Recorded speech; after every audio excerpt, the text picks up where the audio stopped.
Imagine standing in a room where your truth means nothing, and your silence is mistaken for guilt. The fluorescent lights hummed above, cold and unforgiving, casting a pale glow across the interrogation room where Commander Marcus Ellison sat with his wrists secured in front of him. Posture straight, eyes steady, as if the tension in the air belonged to someone else entirely. And across the table, Officer Blake Whitmore leaned forward with a smirk that had been practiced over years of never being questioned. His voice low, dismissive, cutting through the silence like it had done to so many before. "You people always think you can talk your way out of this," he said, shaking his head slowly. And for a moment, the room felt smaller, tighter, like it was closing in not because of the walls, but because of the assumptions filling it. And still Marcus said nothing.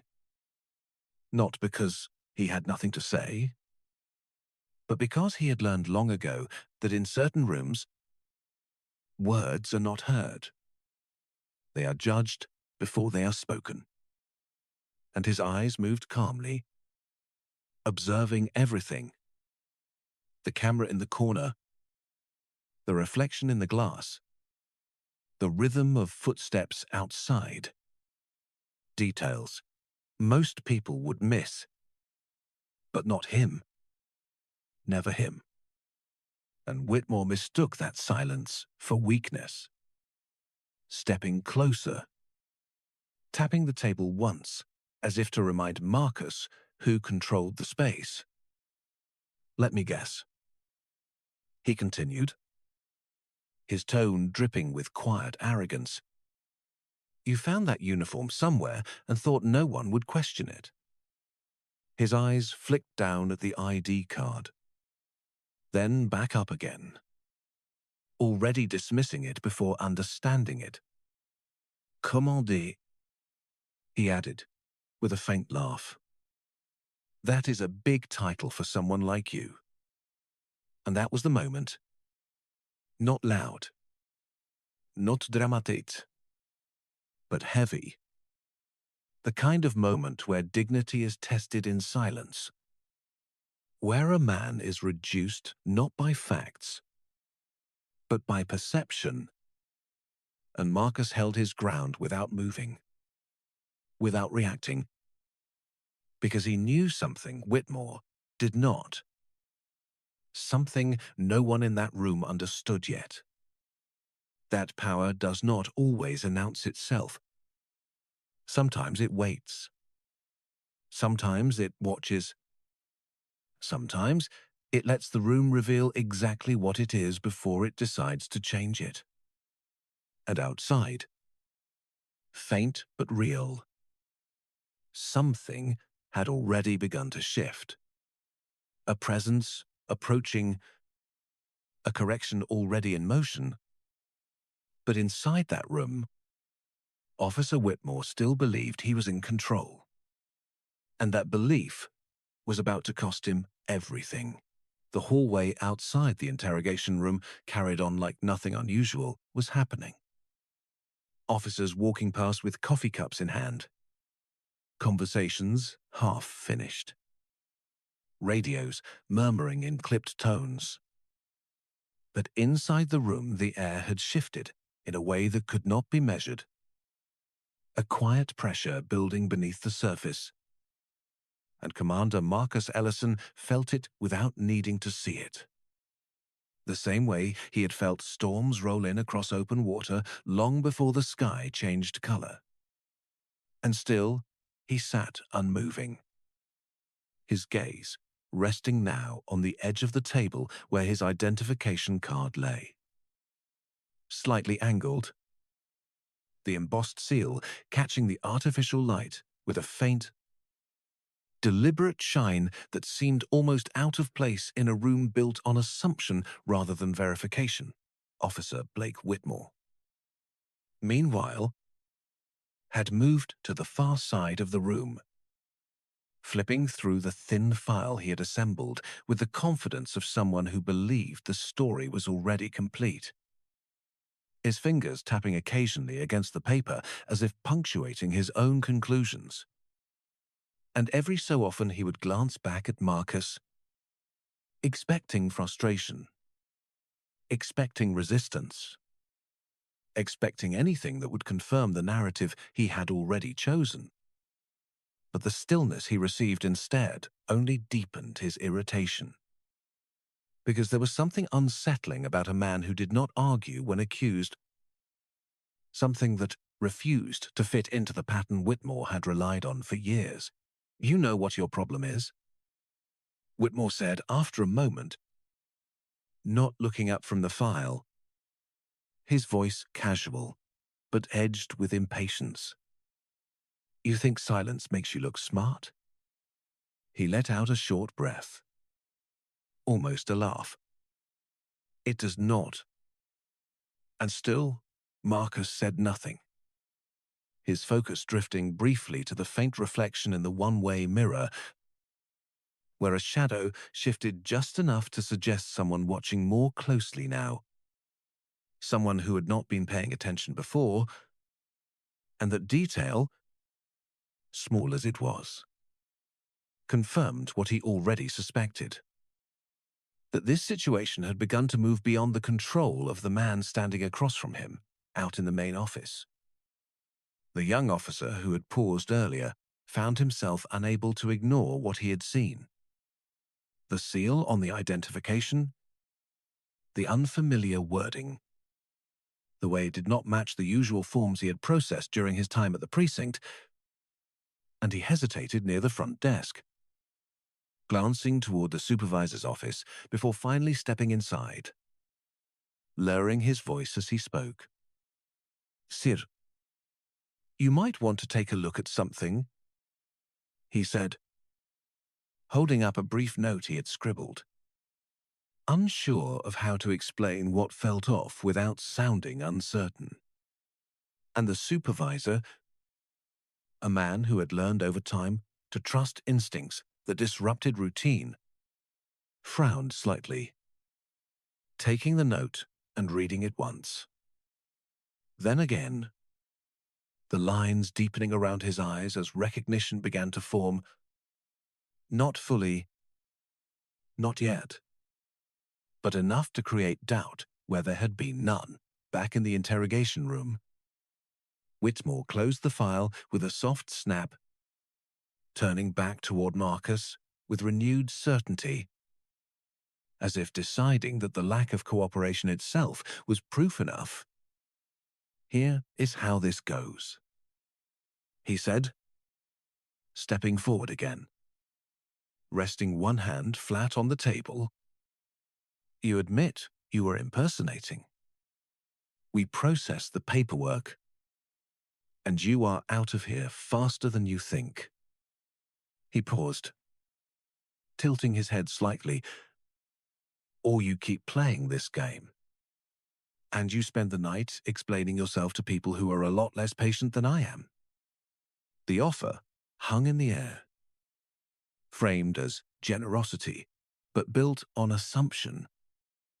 And for the first time, Marcus spoke, his voice calm, measured, carrying no trace of urgency or fear. "You are interfering with a federal investigation," he said simply, each word placed with precision, not raised, not emphasized, just stated as fact. And the effect was immediate, subtle, but unmistakable. Whitmore's expression tightening for a fraction of a second before he let out a dismissive chuckle, shaking his head as if amused. "That is a new one," he replied, though the confidence in his tone had shifted ever so slightly. "You expect me to believe that you just happened to be in the wrong place at the wrong time with classified materials?" He leaned in closer, lowering his voice again. "You are not fooling anyone. But Marcus did not respond further. Because he did not need to. Because the moment had already passed from argument into inevitability. And outside, the supervisor stepped out of his office with a pace that was no longer casual, his eyes scanning the room, landing briefly on the interrogation door before moving toward the front entrance, where something unseen had begun to draw attention. A change in movement. A ripple in the normal rhythm of the precinct. And one by one, conversations slowed. Officers turning their heads slightly, sensing, without understanding, that something larger than routine had just arrived. Something that did not announce itself loudly, but carried authority in its silence. And back inside the interrogation room, Marcus Ellison sat exactly as he had before. Composed. Patient. Waiting not for permission. Not for explanation. But for the moment, when the truth no longer needed to be spoken, because it would walk through the door on its own. The shift in the precinct was subtle at first. The kind of change that did not announce itself, but moved quietly through the room, like a temperature drop before a storm. Conversations shortening mid-sentence. Chairs turning slightly toward the front entrance. The usual rhythm interrupted by something no one could quite name yet. And near the glass doors, the supervisor slowed his pace. His eyes narrowing as he caught sight of the dark vehicles outside, parked with precision rather than urgency. Engines now silent, but presence unmistakable. And for a brief moment, he simply stood there, as if confirming what his instincts had already begun to suggest. Because this was not routine. This was not local. This was something that carried weight far beyond the walls of the precinct. Inside the interrogation room, Officer Blake Whitmore remained unaware of the shift unfolding just beyond his reach. His focus still fixed on maintaining control of a situation he believed he fully understood. His fingers drumming lightly against the table as he watched Marcus Ellison with growing impatience. "You hear that," he said suddenly, tilting his head slightly toward the faint sounds outside. Though he dismissed it almost immediately with a shrug. Probably nothing. He added, more to reassure himself than anything else. And Marcus, still seated with composed stillness, did not turn, did not react, because he did not need confirmation of what was happening beyond the door. He had already measured the timing, already anticipated the sequence, already understood that whatever was arriving was not random, but inevitable, out in the main office. The glass doors opened with a controlled motion, not rushed, not hesitant. And 3 figures stepped inside, their presence immediately altering the atmosphere without a single raised voice. Their posture precise, their expressions unreadable, and the badges they carried were not displayed with arrogance, but with quiet certainty. The kind that did not need explanation. And conversations that had been lingering in the air moments before now faded completely, replaced by a silence that carried attention rather than fear. As one of the agents stepped forward toward the front desk, her voice calm, steady, unmistakably authoritative. "We are looking for Commander Marcus Ellison," she said. Not as a question, but as a statement. And the supervisor felt his chest tighten slightly. The final piece of doubt locking into place as reality overtook assumption. Because the name was no longer unfamiliar. It was now confirmed, and everything that had happened in the past hour began to rearrange itself in his mind with unsettling clarity. Back in the interrogation room, the faint change in the building's energy finally reached Whitmore. Not through sound, but through absence.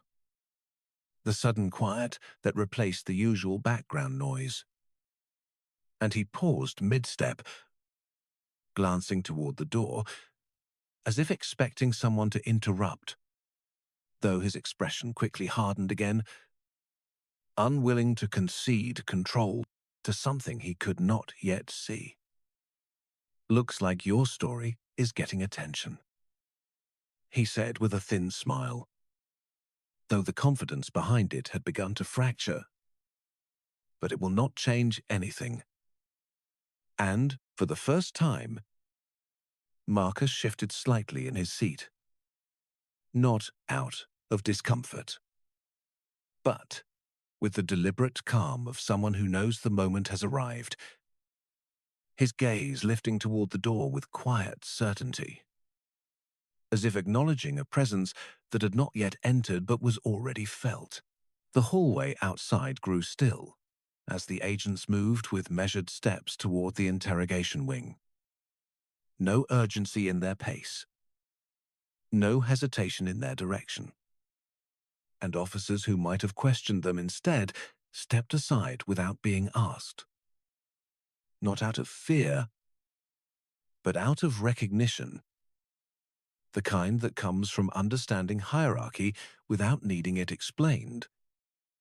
And as they reached the door, the lead agent paused briefly, her hand resting against the handle, her expression unchanged. Composed, precise. Before she pushed it open, the sound was not loud. Just a simple click, followed by the soft swing of the door. But inside the room, it carried the weight of finality. And Whitmore turned sharply, his words catching before they could form, his eyes locking onto the figures now standing in the doorway. The badges visible, the presence undeniable. And in that instant, the certainty he had held onto began to dissolve. Not dramatically, not all at once, but in a quiet, undeniable shift that left no room for interpretation. Marcus Ellison remained seated, exactly as he had been, his composure unchanged, his silence intact. Because he had not been waiting to be believed. He had been waiting for the moment when belief was no longer required. And as the room settled into that new reality, the balance of power did not explode or collapse. It simply shifted, clean and irreversible, like a line being drawn that could not be crossed again. The air inside the interrogation room did not explode into chaos when the door opened. It tightened, like something invisible had just drawn a line through the space, and everything on one side no longer belonged on the other. And for a brief second, no one spoke. Not because they did not know what to say, but because the presence in the doorway had already said enough without a single word. Special Agent Rachel Monroe stepped forward first. Her posture calm, her gaze direct, carrying the kind of authority that did not need volume to be understood.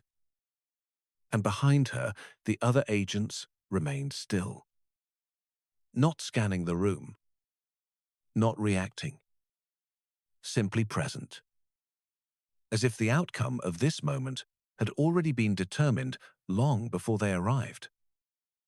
And Officer Blake Whitmore felt it immediately. The shift he could not control, the certainty slipping from his grasp not in a dramatic collapse, but in a quiet, undeniable unraveling. Though he tried to hold on to it, straightening his stance, squaring his shoulders as if posture alone could restore the balance he had just lost. "This is a restricted area," he said, his voice firmer than he felt. Attempting to reclaim the space through procedure. "You cannot just walk in here." But the words did not land the way they once would have.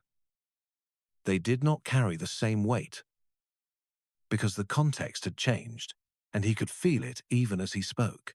Agent Monroe did not raise her voice, did not match his tone.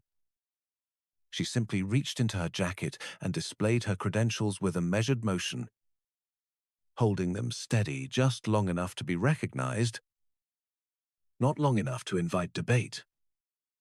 "We can," she said evenly.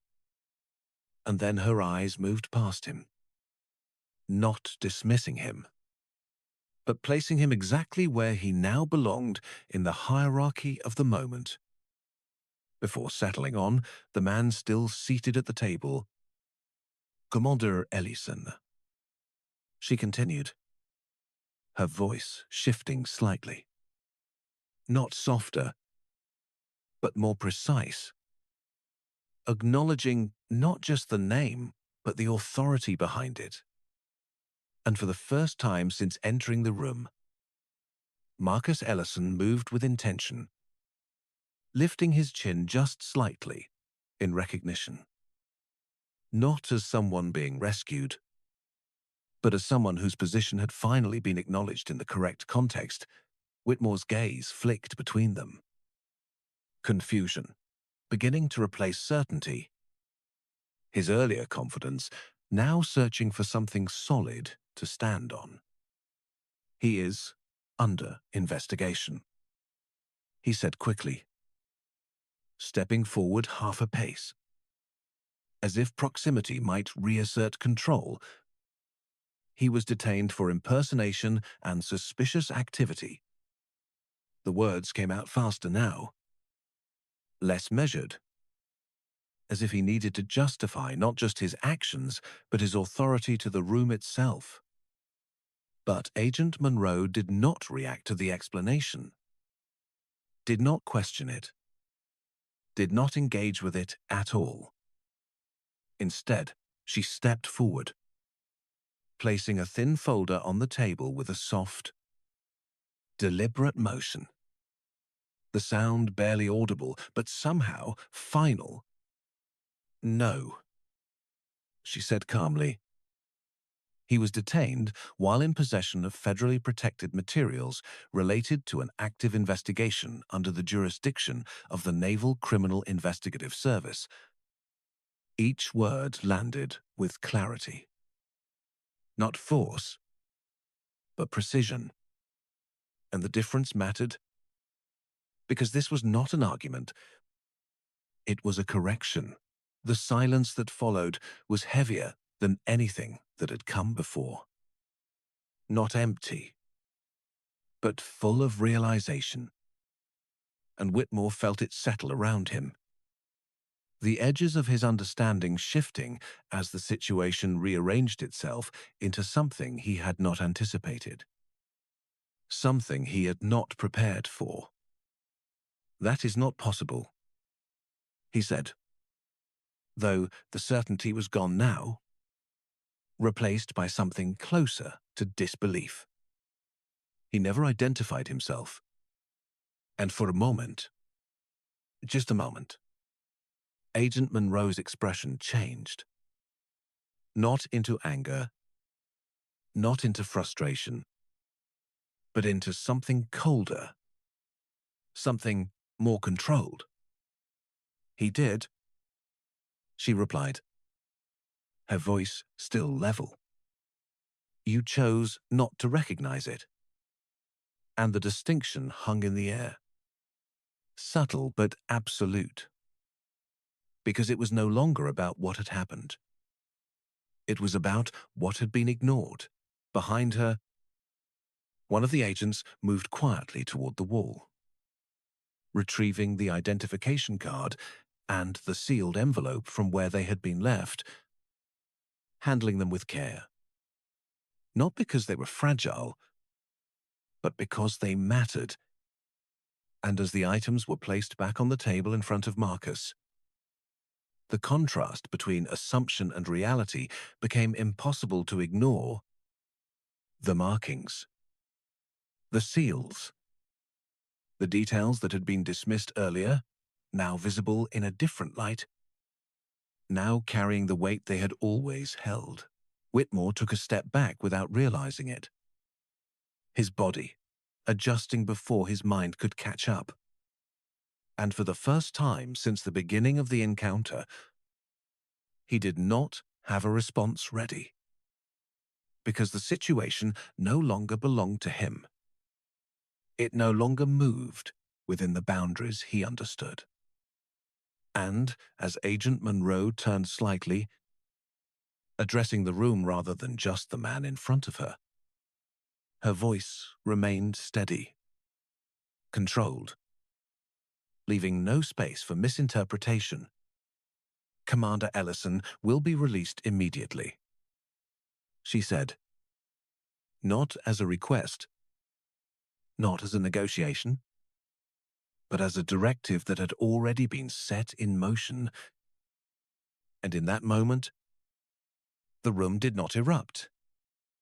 It did not react with noise or confusion. It simply shifted again, the final pieces falling into place as the illusion of control gave way to the reality of accountability. And Marcus Ellison, still composed, still silent, allowed the moment to unfold exactly as it was meant to, because he had never needed to force the truth. He had only needed to wait for it to arrive. The room did not erupt when the truth arrived. It quieted, the kind of silence that does not ask for attention but demands it. And Officer Blake Whitmore stood there watching everything he believed begin to slip away. Not in chaos, not in noise, but in calm, controlled certainty, as Agent Rachel Monroe's voice cut through the space with precision. Not louder, not sharper, just undeniable. He was detained while conducting a federal operation, and for a moment, Whitmore did not respond.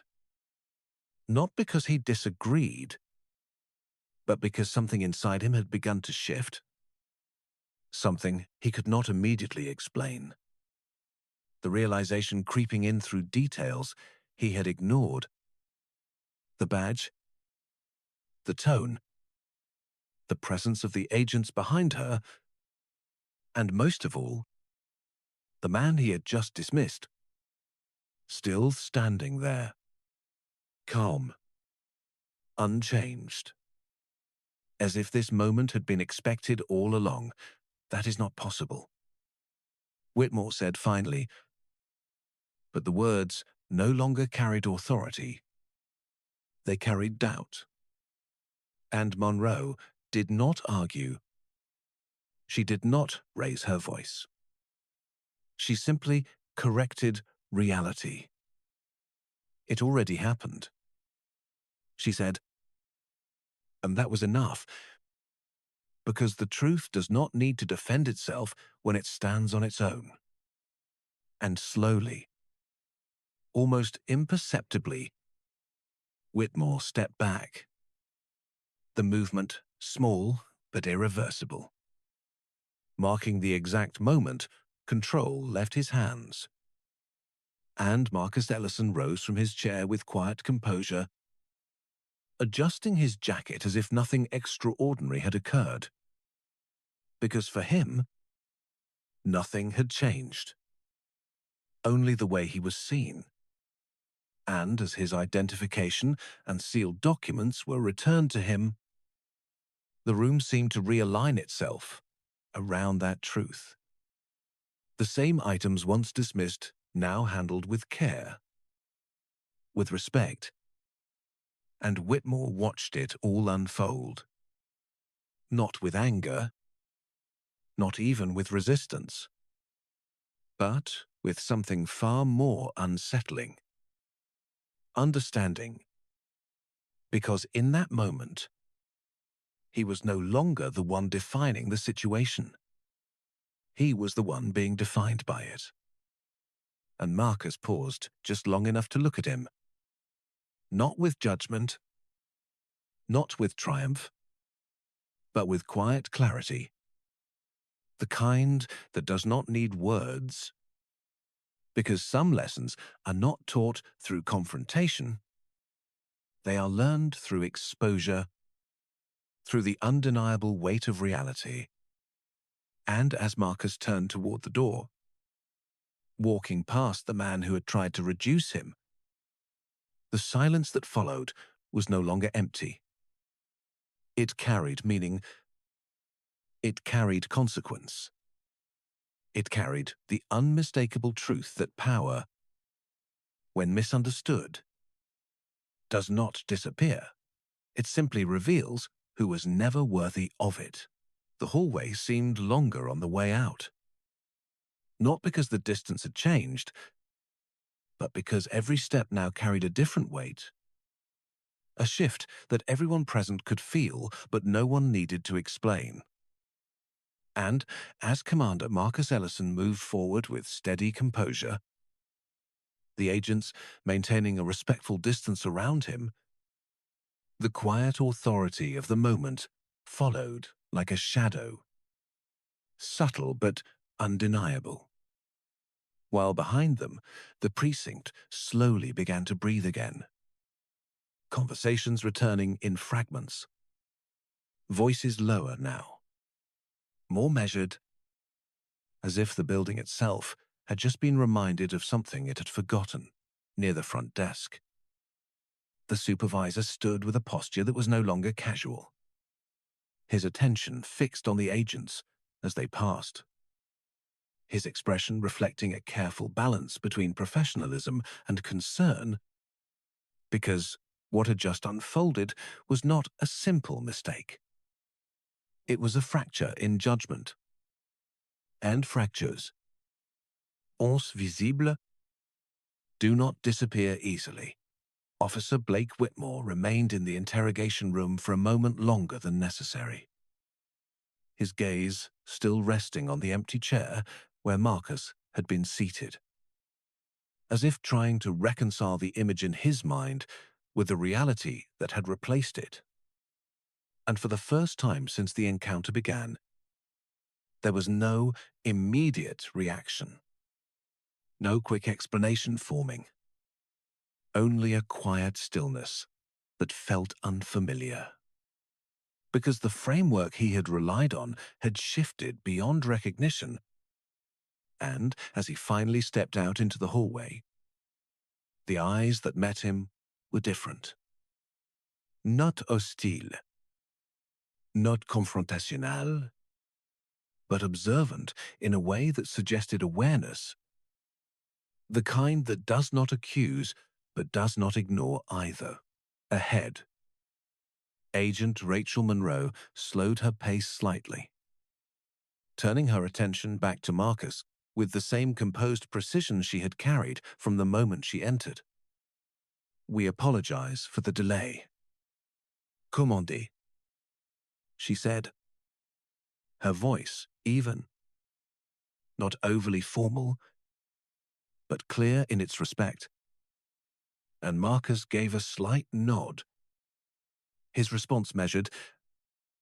"You arrived on time," he replied, the simplicity of the statement carrying more meaning than its words alone, because timing, in situations like this, is never accidental. It is calculated, anticipated, understood long before it becomes visible as they approached the front entrance. The glass doors reflected the scene back at them. A brief overlap of perspectives, inside and outside, merging for just a moment. And beyond the glass, the vehicles remained where they had been. Still, Precisi. Waiting not out of urgency, but out of certainty. And when the doors opened, the air outside felt different. Not lighter, but clearer, as if the boundary between assumption and reality had been left behind with the walls of the precinct. Behind them, Agent Munro paused once more, turning to address the supervisor directly, her tone unchanged. "We will require a full report," she said, each word deliberate, including all internal communications related to this detention, and the supervisor nodded again, this time more firmly, because there was no ambiguity left in what was being asked. No space for hesitation. Only responsibility. And as he glanced briefly toward Whitmore, the message was understood without needing to be spoken. The situation had moved beyond individual perspective into something broader, something that would not be resolved by explanation alone. Whitmore stood a few steps back, his posture no longer rigid, no longer anchored by the certainty he had carried earlier. And though he did not speak, the absence of words now said more than anything he could have added, because the silence was no longer controlled. It was reflective, shaped by the realization that authority without awareness is fragile, and once tested, it does not return to its original form. Outside, Marcus paused briefly near the vehicle, not out of hesitation, but as if marking the transition between two moments, his gaze lifting once more toward the building behind him. Not with resentment, not with judgment, but with the quiet acknowledgement of what had occurred. And then he turned away, stepping forward with the same steady composure he had maintained from the beginning, because nothing about him had changed, only the way he had been seen. Agent Munro followed, her attention already shifting to the next phase.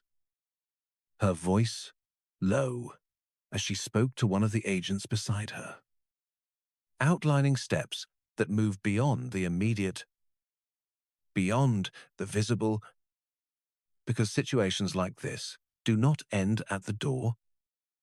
They continue in reports, in reviews, in decisions made away from public view. And as the vehicles prepared to depart, the scene settled into a new stillness, one that carried understanding rather than tension, leaving behind a precinct that would not forget what had just taken place. Not because of the disruption, but because of the clarity it brought, the kind that does not fade easily, the kind that lingers long after the moment has passed. The vehicles did not rush away when they left the precinct. They moved with the same measured control they had arrived with, steady and deliberate, tires rolling across the pavement without urgency, as if time itself was something they did not need to chase. And inside the rear seat of the led vehicle, Commander Marcus Ellison sat upright, his gaze fixed forward, not on the road, not on the passing buildings, but somewhere beyond them, where the next phase of his mission already waited. Because for him, this moment was not an ending. It was a continuation, a brief interruption that had revealed more than it had delayed. Across from him, Agent Rachel Monroe held a tablet in her hands, reviewing information that updated in real time, lines of data scrolling with quiet precision, her expression unchanged, focused, the kind of focus that does not react to obstacles, but absorbs them, processes them, and moves forward. And after a moment, she spoke, her voice calm. The delay at the precinct may have accelerated certain variables, she said, not as a concern, but as an observation. And Marcus nodded slightly, understanding exactly what she meant. Because in operations like this, disruption often revealed what routine concealed. Outside the vehicle, the city moved as it always did. Traffic lights shifting from red to green, pedestrians crossing intersections, unaware that within a few 100 feet of them, decisions were being made that would never appear in headlines. Decisions that operated beneath the surface, where authority was not displayed, but applied with precision. And as the vehicle turned onto a quieter street, the tone inside shifted again. Not in tension, but in focus. The transition from reaction to intention. We have confirmed the breach point. Monroe continued, her eyes scanning the data. The internal leak originated within a restricted logistics channel. Someone with access to naval movement schedules. She paused briefly, then added, your presence in that precinct may have forced them to move sooner than planned. And Marcus leaned back slightly, his posture still composed, his voice steady when he responded. Then they will make a mistake, he said. Not as speculation, but as certainty. Because pressure, when applied correctly, does not just reveal weakness, it creates it. Monroe looked up from the tablet, meeting his gaze for a moment. And there was a brief exchange of understanding there, unspoken but clear. The kind that comes from experience rather than explanation. And she nodded once. We are already tracking irregular communications, she said. The moment you were detained, a signal was triggered, and Marcus allowed himself a small breath, not of relief, but of confirmation. Because what had appeared to be a setback had in fact become an advantage. The kind that could not be planned, only recognized when it appeared behind them. The second vehicle followed at a consistent distance, its occupants equally focused, their roles defined not by visibility but by coordination. Each movement aligned with the next, and as they approached their destination, a secure federal building set back from the main road. The transition from public space to controlled environment became visible in small details. The change in architecture, the positioning of security personnel, the subtle but unmistakable shift in atmosphere. And when the vehicle came to a stop, the door opened without delay. Not rushed, not dramatic, simply timed. Marcus stepped out first, adjusting his jacket slightly as his shoes met the pavement, his gaze lifting briefly toward the building ahead. A structure solide, unremarkable to an untrained eye, but significant in its function. And as he began to walk forward, Monroe fell into step beside him, her voice lower now, more direct. We believe the target is already aware of increased scrutiny, she said, but not the source. And Marcus nodded. Good, he replied, That means they are looking in the wrong direction. And that, more than anything, defined the advantage they now held. Inside the building, the environment shifted once more. The quiet hum of controlled operations, replacing the unpredictability of the outside world. Screens displaying data. Personnel moving with purpose.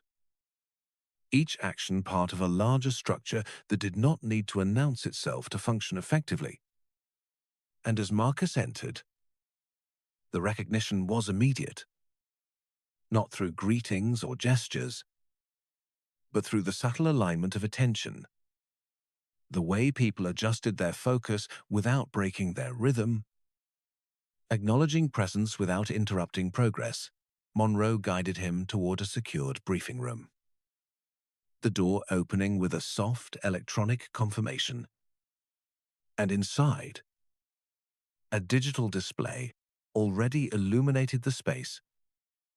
Maps, timelines, and communication logs arranged with clarity, waiting not to explain, but to be acted upon. And as Marcus stepped inside, the earlier moment at the precinct felt distant. Not because it lacked significance, but because its role had already been fulfilled. It had revealed what needed to be seen, triggered what needed to move. And now, the operation continued. Not with urgency, but with precision, because in this world, the most effective moves are not the loudest ones. They are the ones made when no one is looking, guided by the quiet understanding that power, when used correctly, does not need to prove itself.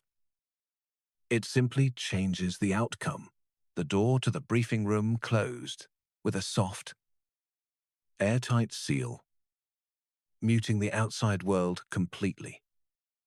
And inside, the atmosphere shifted into something sharper, more focused, where every second carried intention and every detail mattered. The large digital display casting a cool blue glow across the room as layers of information remained frozen in place, waiting not to be explained, but to be understood. And Commander Marcus Ellison stepped forward without hesitation, his eyes scanning the data with practiced precision, absorbing patterns rather than words, movements rather than images. Because this was where clarity lived. Not in what was said, but in what connected. Agent Rachel Monroe moved to the side console, her fingers gliding across the interface, expanding sections of the timeline, isolating key transmissions, each action smooth and deliberate. The signal spike occurred exactly 2 minutes after your detention was logged into the precinct system, she said, her voice calm, steady. Whoever is behind the leak is monitoring local law enforcement databases in real time. And Marcus nodded once, his attention fixed on the cluster of highlighted nodes pulsing faintly on the screen. They are not just watching, he replied. They are waiting for disruptions. And that distinction shifted the entire perspective of the room, because it meant the breach was not passive. It was reactive, designed to move when pressure appeared. Monroe adjusted the display again, bringing up a secondary layer of encrypted communications, faint traces that had only become visible after the earlier event. We intercepted a short burst transmission routed through 3 civilian networks. She explained, it is not enough to trace directly, but it confirms movement. And Marcus stepped closer, his gaze narrowing slightly. Not in tension, but in focus. Zoom in on the relay points, he said, his tone measured. And as the map expanded, the connections became clearer. A pattern emerging not in straight lines, but in repetition, subtle, deliberate, the kind that only revealed itself when viewed from the right angle. There, Marcus said quietly, indicating a point that at first glance appeared no different from the others. But Monroe followed his line of sight, her fingers pausing for just a fraction of a second before isolating the node. And when the data refreshed, the difference became undeniable. Not in volume, but in consistency, a repeated access point that had been used just enough to avoid attention until now, a private contractor hub. Monroe noted, reading the designation as it appeared, logistics support for naval supply chains. She glanced toward Marcus, understanding, forming quickly. That is where the breach originates. And Marcus gave a slight nod, his posture unchanged, his expression steady, because this was the confirmation they needed. The moment where uncertainty gave way to direction. The room remained quiet, but the energy had shifted again. No longer reactive, no longer analyzing what had happened, but moving toward what would happen next. And Monroe turned slightly, addressing the team now gathering just outside the glass wall, their attention already drawn inward. "We move immediately," she said, her voice still calm, but carrying a new layer of urgency. Not rushed, but precise. No alerts. No external notification. We maintain the advantage, and the agents responded without question. Not because they were instructed, but because the sequence was already understood. Marcus stepped back from the display, his focus shifting from the data to the room itself. The alignment of people, the readiness in their posture, the quiet efficiency that defined operations like this, and for a brief moment, his thoughts returned to the precinct. Not as a distraction, but as a point of connection, because what had happened there had not been isolated. It had been part of a larger pattern, a trigger that had forced movement from someone who believed they were still unseen.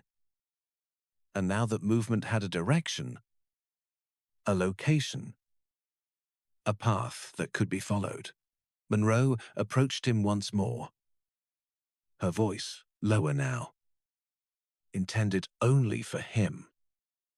"We can have a team on site within 15 minutes, she said. "But if they detect us, they will shut everything down." And Marcus considered that for a moment, not weighing options, but confirming the only one that mattered. "They are already on edge," he replied. "The detention forced them to act sooner than planned. They will not expect us to move this fast." He paused briefly, then added, "We do not give them time to think." And Monroe nodded, the decision aligning instantly, because speed, when paired with precision, does not create chaos. It creates advantage. Outside the room, preparations were already in motion. Agents coordinating quietly, equipment being checked, routes being confirmed. Each step part of a sequence that did not need to be spoken aloud. And as the door opened once more, the transition from analysis to execution was seamless, the room behind them returning to stillness while the operation moved forward. And Marcus Ellison stepped into that motion with the same calm certainty he had carried from the beginning. Because the situation had never been about reaction. It had always been about timing. And now, the timing belonged to them. The transition from preparation to movement happened without a single raised voice, as if the entire operation had been waiting just beneath the surface, ready to unfold the moment direction was confirmed. And within minutes, the team was already in motion again. Vehicles pulling away from the secure building with the same controlled precision as before. But this time, there was a difference in the air. Not urgency, but focus sharpened to a single objective, a single location now highlighted not just on screens, but in the minds of everyone involved. Inside the lead vehicle, Commander Marcus Ellison sat forward slightly, his attention no longer on analysis, but on timing, measuring distance, anticipating variables. Because once an operation crossed into execution, every second mattered in ways that could not be corrected later. And across from him, Agent Rachel Monroe monitored the incoming data stream, her tablet updating continuously as signals were tracked in real time. "The relay point is still active," she said, her voice steady. "But the transmission intervals are shortening," and Marcus nodded once. Understanding the implication immediately, "They are nervous," he replied. "They know something changed." And Monroe glanced up briefly. "But they do not know what," she added. And that distinction, small as it seemed, defined the advantage they were about to use outside. The city began to thin as they moved farther from the main traffic corridors. The buildings less dense. The streets quieter, until the environment shifted into an industrial zone, the kind of place that did not attract attention during the day and disappeared entirely at night. And as the vehicles turned onto a narrow access road, the target location came into view. A low, unremarkable facility surrounded by chain-link fencing and standard security lighting. The kind of place designed to blend in rather than stand out. And yet now it carried a different weight. Because it had been identified, and once something is seen for what it truly is, it cannot return to anonymity. We approach without lights. Monroe instructed quietly, though the team was already adjusting. The vehicles slowing, spacing out, their presence becoming less visible without losing coordination. And Marcus observed the layout through the window, noting entry points, sightlines, the placement of vehicles within the perimeter, not as obstacles, but as pieces in a pattern that could be read. Because every location tells a story if you know how to look at it. As they came to a stop just beyond the main gate, the engines cut off almost simultaneously, leaving behind a silence that felt deliberate rather than empty. And for a brief moment, no one moved. Not out of hesitation, but because timing had to align perfectly, and Monroe turned slightly toward Marcus, her voice low. "If they detect us, they will wipe everything," she said. And Marcus responded without hesitation. "Then we do not give them the chance." His tone calm. not rushed. Because speed was not about moving faster. It was about moving at the exact right moment. The doors opened in near unison, agents stepping out with controlled precision, their movements quiet, efficient, each person already aligned with their role. And Marcus moved with them, not leading in front, not held back behind, but integrated into the motion as if he had always been part of this exact moment. His presence, not disruptive, but essential. Because the information he carried was not just data, it was context. The kind that turns action into accuracy. The perimeter was approached carefully. Not as a barrier, but as a threshold. And Monroe signaled once, a simple motion that set the next phase in place. And within seconds, the entry point was secured without disruption. The flow of movement, continuing inward, as if the building itself had already been opened for them. And inside, the environment shifted again. The hum of equipment, the faint glow of monitors, the subtle signs of ongoing activity that confirmed what they had already suspected. This was not dormant. This was active. This was in motion. Marcus stepped into the main operations area, his gaze moving quickly across the room, identifying key stations, the arrangement of systems, the way information was being processed, and in that instant, the entire structure became clear, not just where the breach had originated, but how it had been sustained, how it had remained hidden. And Monroe moved beside him, her voice barely above a whisper. "We have confirmation," she said. "This is the source." And Marcus gave a slight nod, his focus already shifting to what came next. Because identifying the problem was only the first step, understanding it was the second. And now they were entering the third. The moment where control would be re-established. Not through force, not through disruption, but through precision, the kind that leaves no room for error, the kind that ensures the outcome is not just achieved, but secured.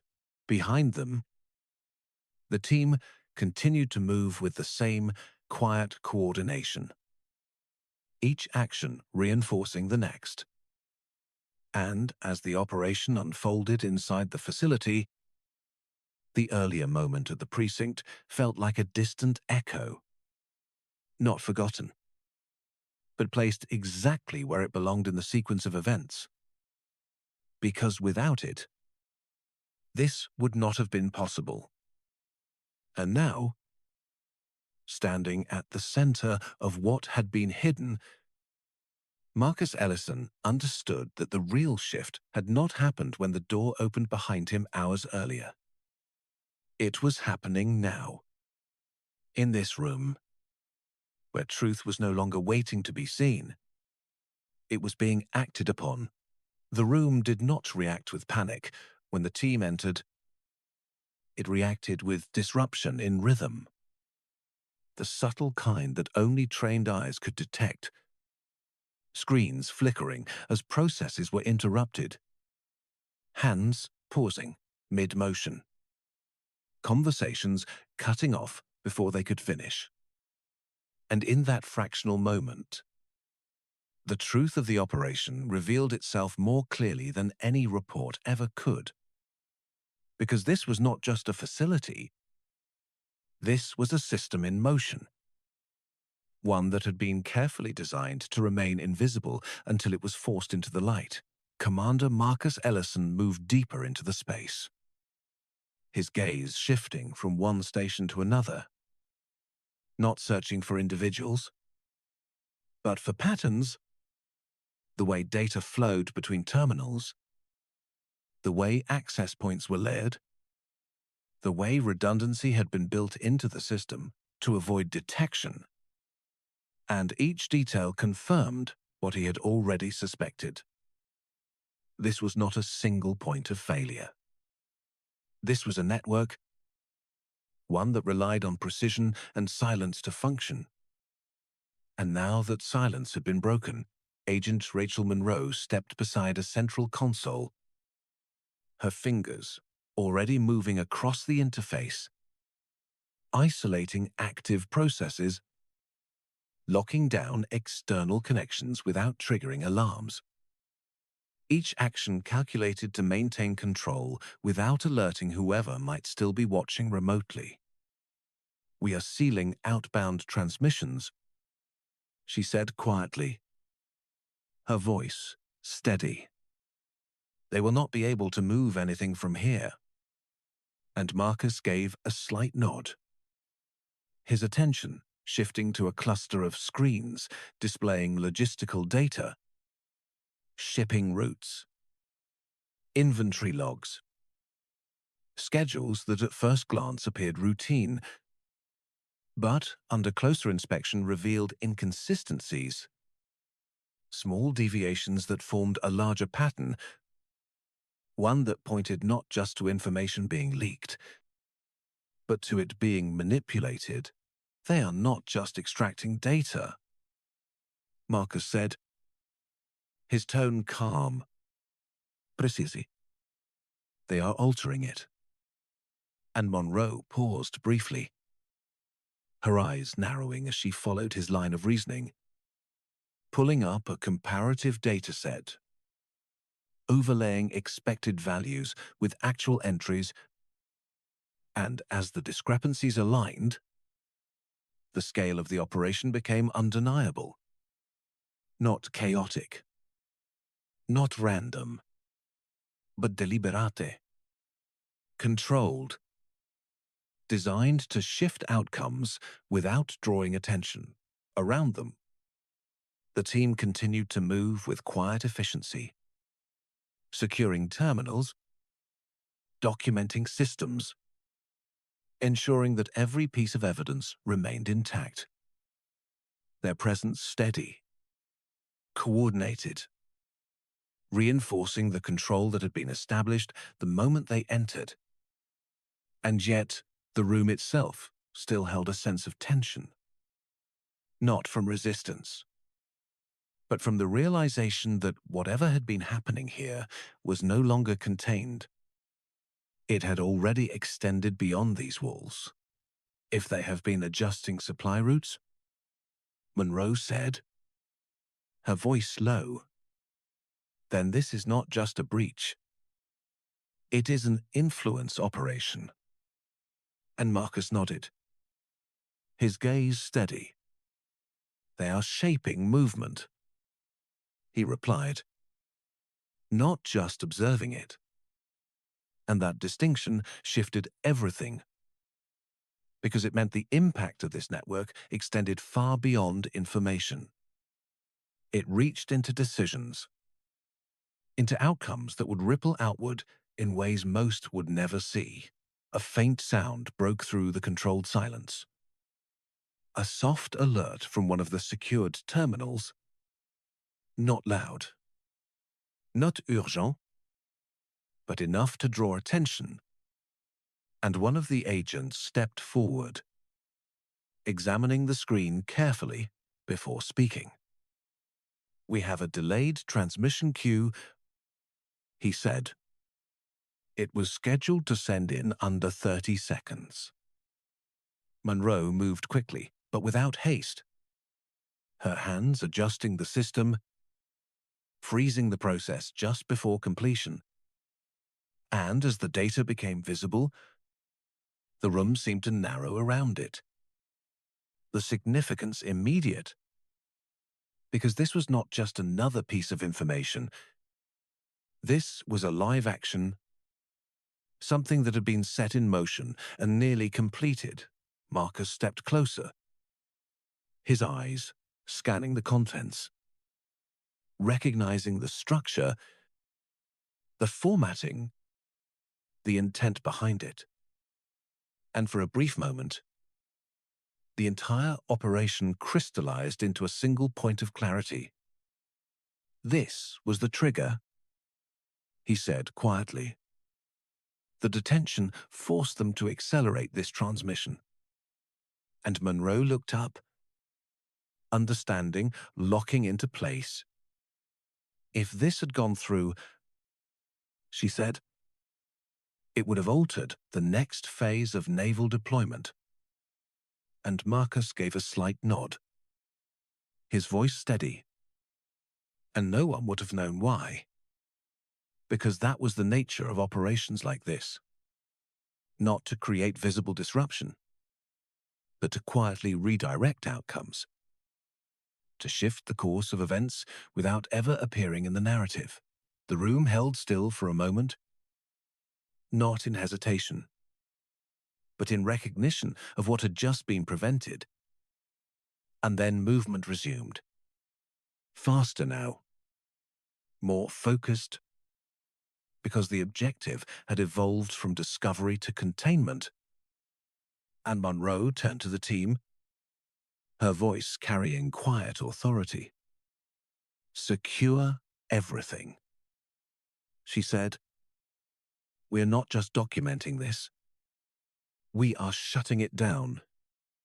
And the agents responded immediately, their actions aligning with the new directive, each step reinforcing the control they had established.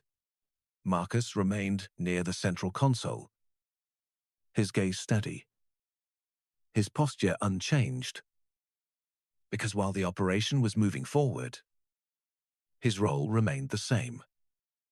To see beyond the immediate, to understand not just what had happened, but what it meant. And as the systems around him were secured, the data preserved, the network contained, he knew that the real impact of this moment would not be measured here, in this room, but in the outcomes that would never need to be corrected, the paths that would continue without interference, and the quiet truth that sometimes the most important victories are the ones no one ever realizes were at risk. The realization did not arrive as a sudden shock. It settled into the room like a quiet certainty, the kind that leaves no space for doubt once it is understood.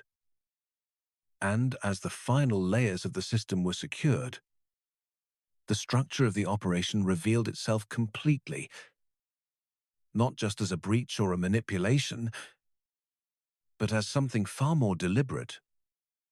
A coordinated effort designed to operate within the blind spots of authority, and Commander Marcus Ellison stood at the center of it. Not as the one who had discovered it, but as the one who understood what it meant.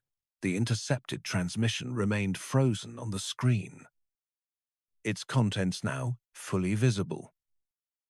A set of altered routing directives that would have redirected critical naval resources under the appearance of routine adjustment.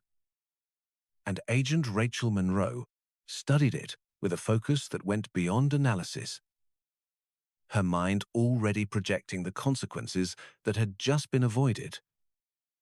This would have shifted deployment timelines by at least 48 hours. She said, her voice low but steady. Enough to create vulnerability, without raising immediate concern. And Marcus nodded slightly, his gaze still fixed on the data. Not vulnerability. He corrected quietly. Opportunity. Because the intent behind the change was not to weaken, but to create a window, a precise moment where control could be exploited without detection. Around them, the team continued their work, documenting, isolating, preserving every element of the system, their movements efficient and controlled, but the atmosphere had changed. No longer focused solely on containment, but on understanding the full scope of what had been uncovered. Because the deeper they looked, the clearer it became that this was not an isolated operation. It was part of something larger, something that extended beyond a single facility or a single network. We are pulling historical logs now. One of the agents reported, his voice measured as he reviewed the incoming data. There are multiple instances of minor adjustments over the past 6 months, all within acceptable variance thresholds. Monroe turned toward the display, her expression tightening slightly as the pattern aligned. They have been doing this gradually, she said. Small changes, spaced out, never enough to trigger an alert.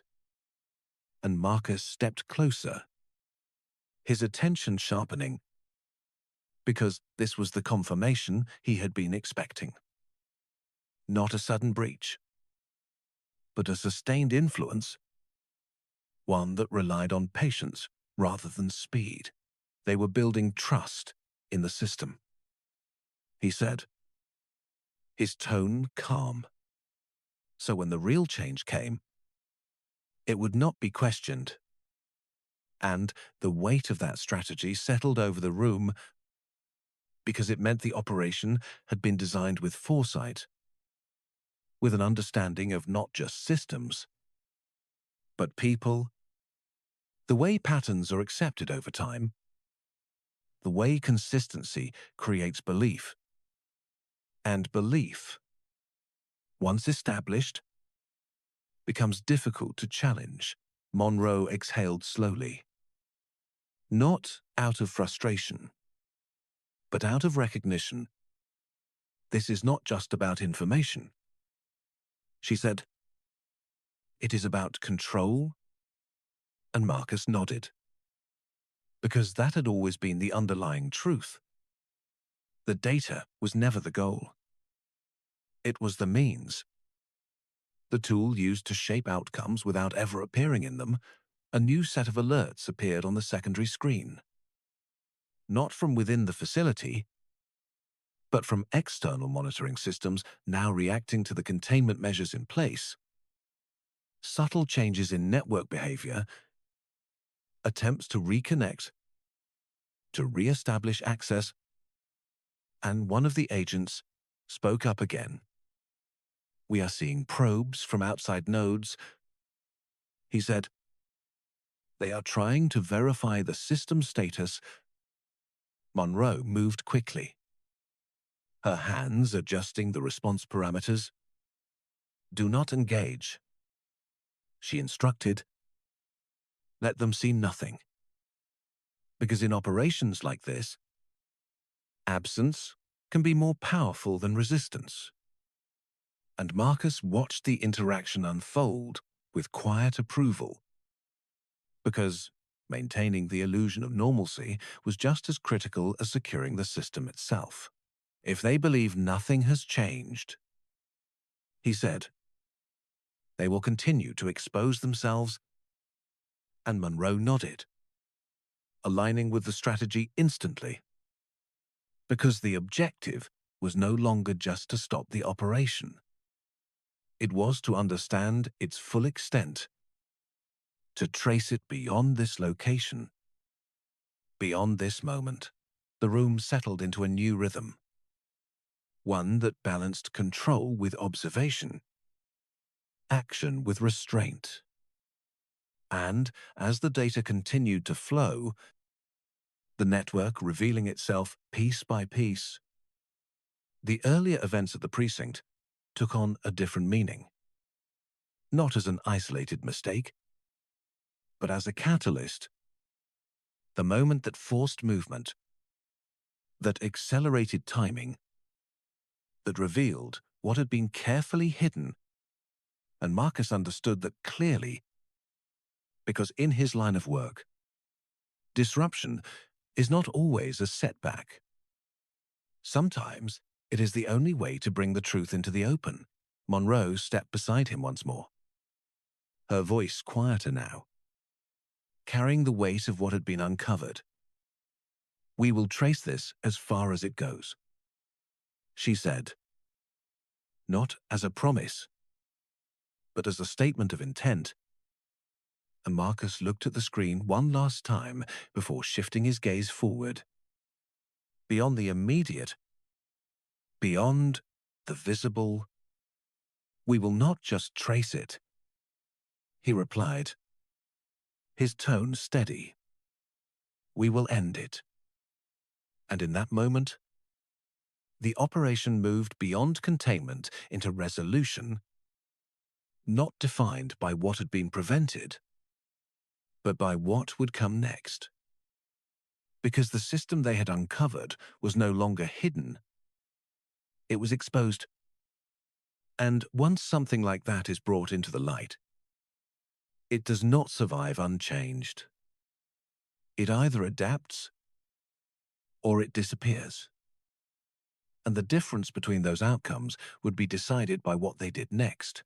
The room no longer felt like a place of discovery. It had become a place of control. Every system now operating under their authority.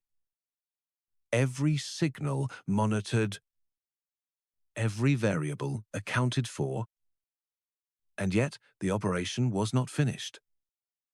Because what they had uncovered here was only the visible layer of something that extended far beyond the walls of this facility. And Commander Marcus Ellison understood that better than anyone in the room, standing with the same composed stillness as before, his gaze fixed, not on the screens, but on the pattern forming behind them, the shape of a network that had relied on invisibility for far too long. Agent Rachel Monroe remained at the central console, her attention divided between the frozen transmission queue and the external probes still attempting to reconnect, her fingers moving with controlled precision as she maintained the illusion of normal system activity, allowing the network outside to believe that nothing had changed, that the operation they had built was still intact, still functioning exactly as intended, and that illusion was now their greatest advantage, because it kept the architects of this system exposed, still reaching, still communicating, still leaving traces that could be followed. "We have identified secondary access points," one of the agents reported, his voice steady as new data populated the display. 3 additional nodes, all routed through contracted logistics vendors. Monroe glanced at the screen, absorbing the information instantly. "That confirms it," she said. "This was never meant to operate from a single location." And Marcus stepped closer, his focus sharpening as the network expanded before them. "It was designed to survive exposure," he replied. "One node compromised, the others remain active." And the implication was clear. Shutting down this facility was not enough. Because the system was not centralized. It was distributed, resilient, built to adapt the moment it was threatened. The room fell into a brief silence. Not from uncertainty, but from calculation. The kind that happens when the scope of a problem becomes fully visible. And Monroe turned toward Marcus, her expression steady. "If we shut this down now, they will scatter," she said. "We will lose visibility on the rest of the network." And Marcus nodded once. Because the decision was already clear. "Then we do not shut it down," he said, his tone calm, precise. We control it. And that shift in approach changed everything. Because it meant the operation was no longer about stopping the system immediately, but about using it, guiding it, turning it into a tool that could reveal every remaining piece of the network. Monroe's eyes held his for a moment, the strategy aligning instantly. And she turned back to the console, her hands moving quickly, but without urgency, adjusting parameters, rerouting access controls, ensuring that every outgoing and incoming signal passed through their oversight without altering the appearance of normal function. We maintain the flow, she said, but nothing moves without us seeing it. And the agents around the room adjusted accordingly, their roles shifting from containment to observation, each action reinforcing the new objective. Marcus stepped back slightly, allowing the operation to continue while his attention moved beyond the immediate, beyond the screens, beyond the data, because understanding a system like this required more than technical control. It required perspective, the ability to see not just how it functioned, but why it had been created in the first place. And as he considered that, the earlier events at the precinct surfaced again, not as a distraction, but as a point of contrast, a reminder of how easily perception can be shaped, how quickly authority can be misused when it is not grounded in understanding, and how that same principle had been exploited here, not in a single moment, but over time, through small, deliberate adjustments that no one thought to question. Monroe's voice broke through his thoughts, steady as ever. "We have movement," she said, and the room responded instantly. Attention shifting back to the display as a new signal appeared, stronger than the others, more direct.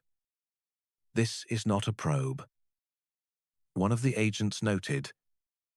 "This is a command sequence." And Marcus stepped forward again, his gaze locking onto the data.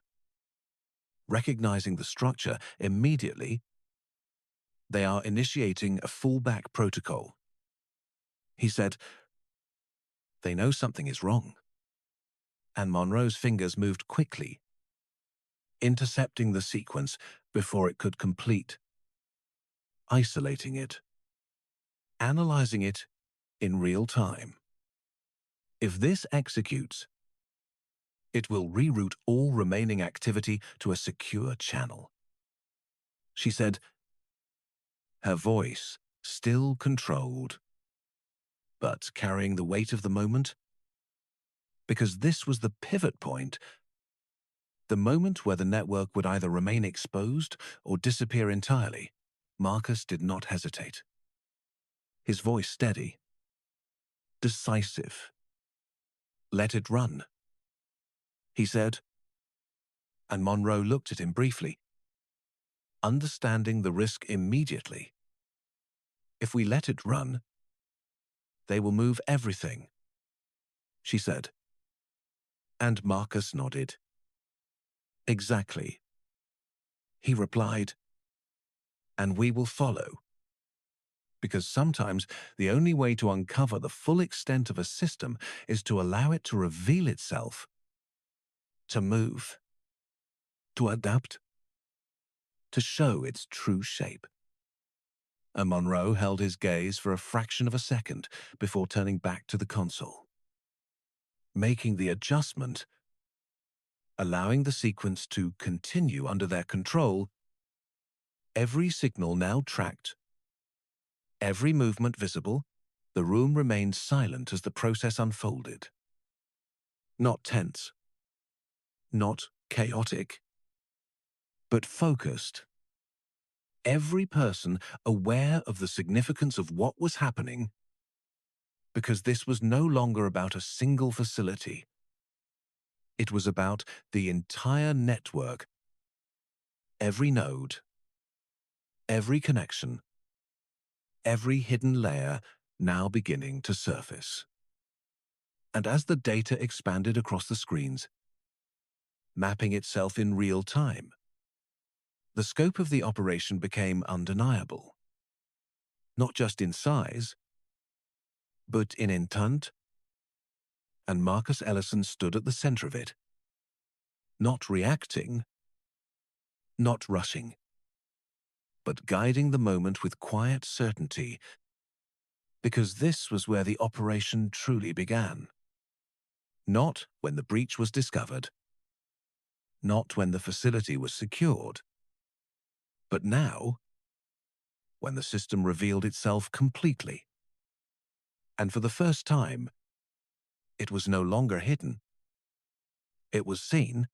The final node went dark without sound, without resistance, as if the system itself understood that it had been seen completely.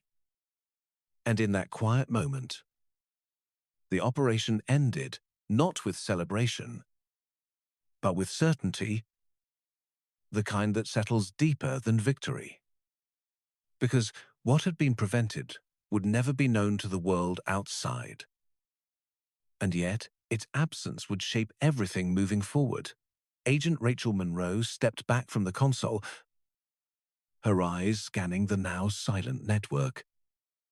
Every connection severed, every pathway closed.